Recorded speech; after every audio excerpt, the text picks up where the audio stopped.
All right, day 6 of the economy picking week in our 30 days of guitar lessons challenge.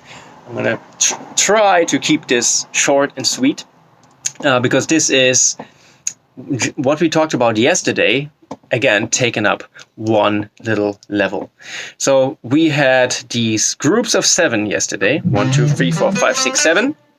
And hey, if you have any doubts and questions about the basic technique that I'm using, the economy picking, you may have missed some of the earlier videos leading up to this one. So I urge you to go back in that case and watch it from the very first video of this series, so you can watch me talk about all the little do's and don'ts of the basic economy picking technique, right?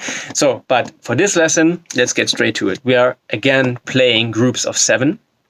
But something that you may haven't considered is applying this concept to the pentatonic scale again, but this time, remember when yesterday I said, well, to be in one pentatonic position, I'd need to add chromatic passing tones to give us our free 1-3 pattern, where I have 1, 2, 3 notes here, 1 here, and 3 notes here, which amount to 7.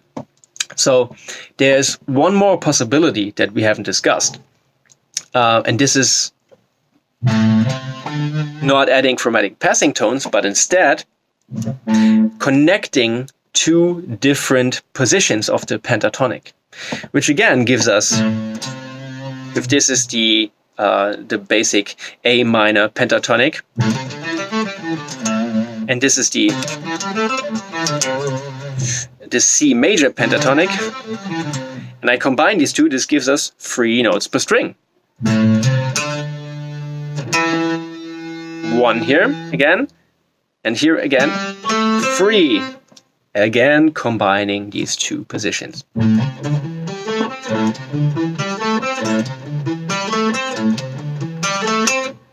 Cool, that makes 7. For some of you, that may be hard to do in terms of stretching. And for me, it's not really that hard to do because I'm using classical guitar technique, meaning that my thumb is always, or like in 99% of cases, well behind the guitar neck.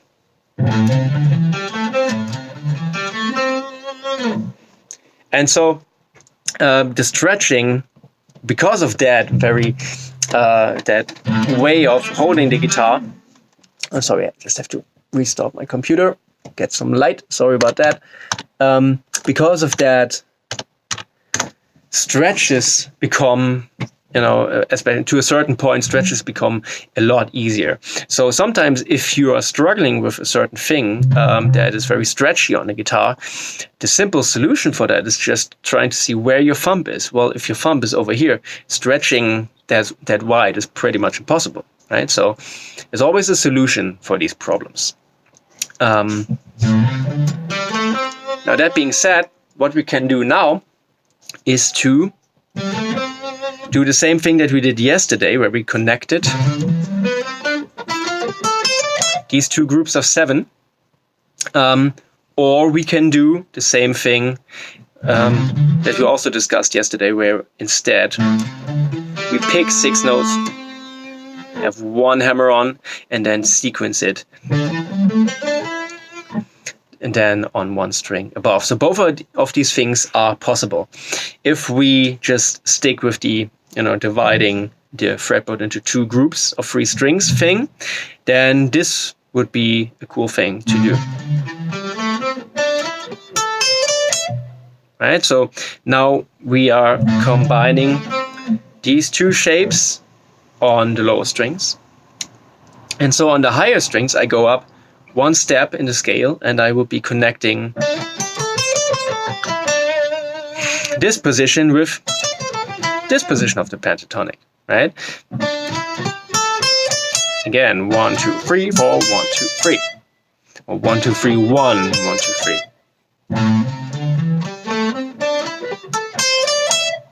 And now, if we want to move through the pentatonic scale for maximum effect and maximum training effect, we can for the descending version, we can go up yet another step. And then it would be... So now we're combining this pentatonic position with this one. And then... So now we're in the third one and the second one. All with the same 3-1-3 thing.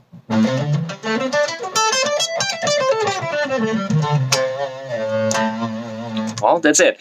And as I said before, the other possibility would be to use that same 6 pick strokes and 1 legato thing,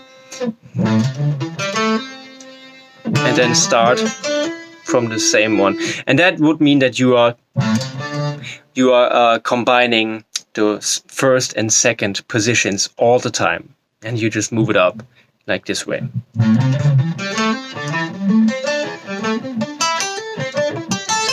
Alright, and obviously descending, same thing in reverse.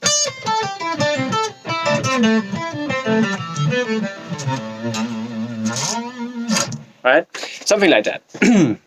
Alright, cool. And that concludes our little walkthrough through the possibilities of economy picking. I hope you found this educational and enjoyable. And tomorrow I will be posting, instead of a lesson in this format, I will be posting a little clip from my instructional video, Beyond the Strings, which is still available from www.beyondthestrings.de, because there's a lot of things in there where these same concepts are taken one step up, placed in a different musical context, and just all around more extreme. And it's HD footage of me playing this in a studio environment, and multiple cameras, taking time to explain things in super duper detail, interviews, new music, an entire tab book. It's all there in the package. So tomorrow is going to be reserved for that, but still you're going to get a new lesson out of it. And in the meantime, please comment, like, subscribe, ring the bell, follow me on social media to get the tab for these lessons, which I'm posting there. And yeah, well, I hope you found this enjoyable, and I hope I was able to help you out. If you can, share this on social media or with friends who you think could benefit from these lessons as well. And that's all I ask for. Love you guys. Thanks for watching. Have a great day. Tom out.